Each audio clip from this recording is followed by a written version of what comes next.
Hello, my name is Beth Harrison Hodge, and I want to take a few minutes to talk to you about Phillis Wheatley, the first published African American woman. The experience of Phillis Wheatley allowed her the environment to grow intellectually, although she was still a slave. The Newport Mercury published her first poem that chronicled two sailors and their quest to stay alive at sea. This poem also showed the sailors' perseverance through their faith in God.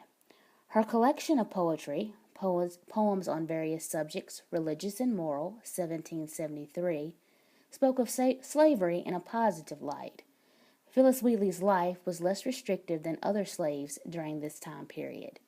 She writes, "On being brought from Africa to America, 'twas mercy brought me from my pagan land, taught my benighted soul to understand that there's a God, that there's a Savior too.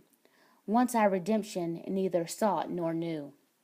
Some view our sable race with scornful eye. Their color is a diabolic dye. Remember, Christians, Negroes black as Cain, may be refined and join the angelic train."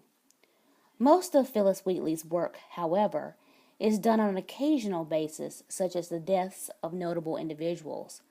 Her elegy of Whitfield was one of the first works to bring Wheatley notoriety. Wheatley also sent poetry to George Washington for becoming commander of the Continental Army. Phillis Wheatley was born in 1753 or 1754, the exact date is unknown, in West Africa. She was captured around the age of 8 and taken to Boston, where she was sold to John Wheatley for his wife Susanna. During her time with the Wheatley family, she adopted their family name, as is the custom, as well as served as personal slave to Susanna Wheatley. During her time with the Wheatley family, Phillis learned to read and write. The family was surprised by how quickly Phillis began to grasp information and gave her time to read and study.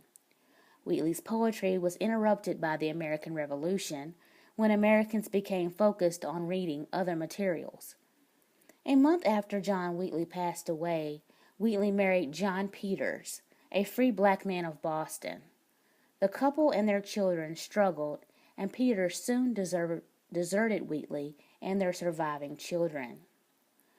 Wheatley resorted to becoming a scullery maid. Wheatley died in December 1784.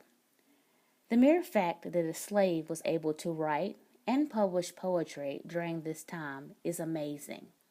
Her poetry reflects her classical training and her deep Christian faith.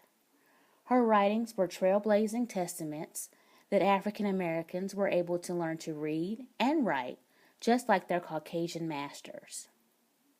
Thank you for listening as I seek to shine the spotlight on Phillis Wheatley and her contributions to the American cultural landscape. Thank you.